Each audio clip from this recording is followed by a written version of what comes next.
Hi guys, it's Angie Yingst. Tonight at Tarot Share, which we have at Alta View Wellness Center, we always do a collective tarot reading for everybody. And what we do is we pull cards, we pick a layout and pull cards. And, we have the full moon in Capricorn tonight, like probably right as I'm speaking to you. And so we did a medicine wheel layout, something I pulled together recently. And I thought it was really useful to understand this energy of the full moon. Also, Mars has just gone in retrograde. There's just a lot going on. And I think a lot of us have been feeling kind of confused about this energy. So I sort of wanted to show you this layout that we did and thought that you might get something out of it too. These readings, sometimes when we do collective ones, they feel like they're bigger. They're bigger than just me and the people who are there. They're for everyone. So right in the center, this is, where we're at right now. And we pulled the Three of Pentacles.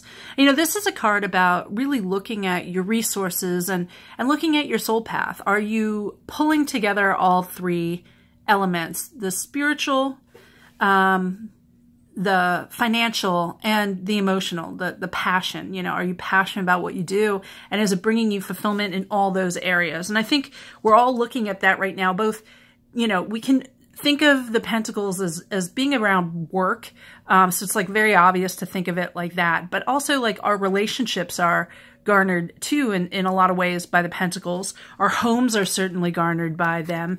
And a lot of this reading, the pentacles have taken on a different meaning. So out of the 6 cards we pulled, 3 of them are pentacles. So we're dealing with this groundy energy in a watery time of Cancer and, a fiery time of summer. So that's why this full moon in Capricorn can feel a little interesting for us. We're really looking at our stuff and it's not always easy. And so the good thing about this reading is all of our cards were face up. They were all, facing the right direction, so to speak. It wasn't reversed. And when we don't have inverse cards, that means, our energy's flowing. Now, it doesn't mean we don't have shadow work to do. It doesn't mean that we don't have things to look at. It just means, we've got a flow going, and that feels really good too. So in the East, this is where we bring in new energy. And the new energy to bring in is actually this 6 of Pentacles. This 6 of Pentacles is often called the give and take card. And what we're doing is it's asking you to really look at and really take seriously the way you're exchanging energy with people. And this can be financial energy. I mean, that's what's going on in the card. There's a benefactor giving some beggars some change. And the question here is always, who's getting more out of this deal? It certainly isn't the beggars. Let's put it that way. So there's a gift that you give to people when you receive, and there's a gift to give, obviously. So there's no real clear winner. And we can see this in relationships. Like I remember when I started staying home and, it was really, really challenging for me to see, I wasn't bringing in money. So was I giving the same amount to our household? And, this is the kind of card that comes up around that. But this is really about energy exchange. And it asks you to call on this energy of rebalancing, measuring, where in your relationships you are having an unequal balance of energy, an unequal exchange. Are you the one who always calls? Are you the one who's always trying to make plans and the other person's blowing you off?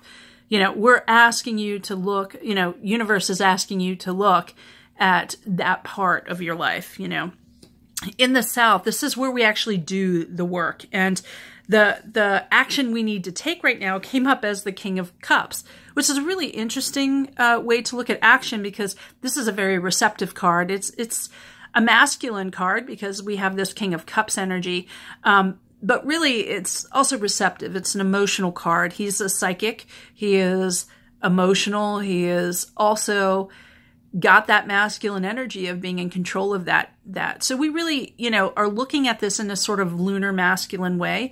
And what that means is that we often think of masculine energy as being really solar or sun focused.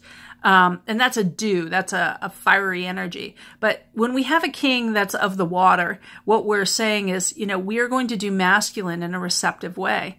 And so we can hold boundaries with compassion.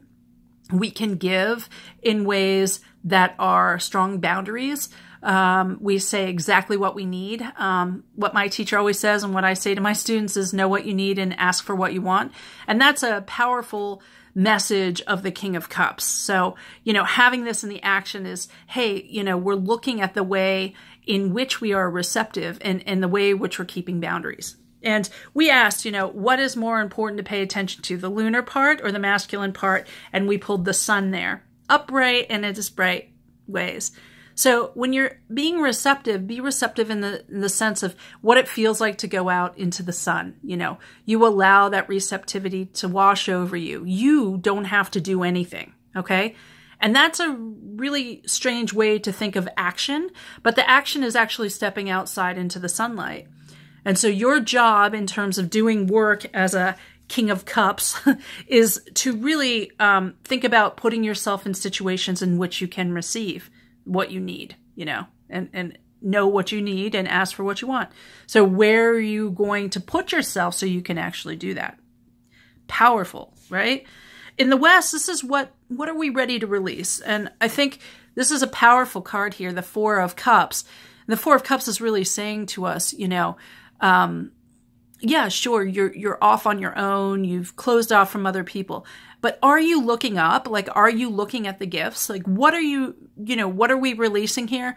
We're releasing our inability to see all of that sunlight coming down on us, the inability to see that as a gift. And so we all have gifts coming to us all the time. Are you ready to take it? That's the question that the Four is asking us. Are you ready to look up? And so what we're releasing is our crossed arms, our crossed legs, and our inability to see that cup being offered to us. So it's time to look up. It's time to walk into the sunlight and start to receive. And I think this is a really powerful gift that the cards are giving us tonight. Is just this reminder that, we only have to step out to receive. Ask, Spirit, what we need, and then receive it as it's coming in. In the North, this is a place that grounds us. This is our earthiness. And it's interesting to get the Four of Pentacles here. What's grounding us? I mean, this guy couldn't be more grounded, right? We call this the Miser card. And you can see he's kind of blocked off. But one of our beautiful readers said, this guy knows what he needs in his head, what he needs for, his connection to the divine. He knows what he has and his resources in the heart, and he knows what he needs that grounds him. And this is a powerful thing, to know what we have as our resources and hold them dear. And so we don't always have to think of these cards, especially when they're in positions that are positive, or really asking us to look at the gifts of them, to think of them as negative. This is really you owning your gifts and owning the things that are your resources. So awesome card there. Now the last card, this is Spirit, and this is our guidance. This is what we're asked to do for this month. We're asked to give in this new moon, and we pulled the Fool upright. So it's really about just trusting your path and trusting the divine and trusting your higher power, or God, or Great Spirit, or whatever you call it, your higher self, to guide you where you need. You don't have to have it all figured out right now, okay? We're just balancing energy. We're having equal exchanges of energy. We're making sure that what we're doing is both spiritually, emotionally, and financially, acceptable to us, and holding strong boundaries when they're not. But really, we're trusting, that we're going to be taken care of and that all of our needs are met. So I hope you enjoyed this little reading. So remember that, tarot is just a guide. It's a way to read energy. We're not fortune telling here. The way that I like to use tarot is to, be in a place of spiritual receptivity too. Just what do I need to know about my path? What do I need to know about the energy around me? And how can I tap into that to really move myself forward on my spiritual path? So anyway, I'll come with another reading if you enjoyed this. So just let me know in the comments. And, I hope you resonated with this. Have a good night.